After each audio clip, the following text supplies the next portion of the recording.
সন্দৰ্ভত দুটা প্ৰশ্ন উত্থাপন হয়। প্ৰথমটো হৈছে বিষ্ণুপ্ৰসাদ ৰাভাৰ কি আছিল। যেতিয়া আমি কি আছিলটো অধ্যয়ন কৰোঁ তাৰ উত্তৰত আমাৰ আৰু এটা প্ৰশ্ন উত্থাপন হয়, সেইটোৱে হৈছে বিষ্ণুপ্ৰসাদ ৰাভাৰ কি নাছিল। যিজনৰ কথা কৈ, যিজনৰ আদৰ্শ, যিজনৰ স্বীকৃতি আমি হয়তো অসমীয়া জাতিয়ে সঠিকভাৱে আজিও দিব পৰা নাই। তেনেকুৱা এটা পৰিচয় হৈছে, তেনেকুৱা এটা সত্তাই হৈছে বিষ্ণুপ্ৰসাদ ৰাভা। আমি পোনপটীয়াকৈ সদায় কৈ থাকোঁ যে বিষ্ণুপ্ৰসাদ ৰাভা সৈনিক শিল্পী। আচলত নৱ নৱ ধ্যান ধাৰণাৰে, জ্ঞান সাধনাৰে লভিলা প্ৰথমে তুমি ৰূপৰ পৰশ মণি জ্যোতি প্ৰসাদ। গম পালানে?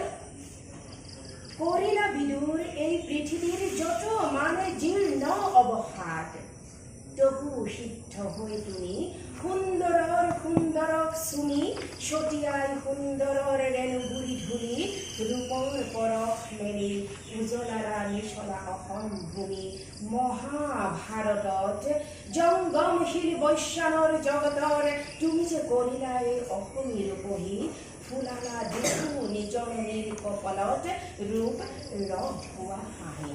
ধন্যবাদ।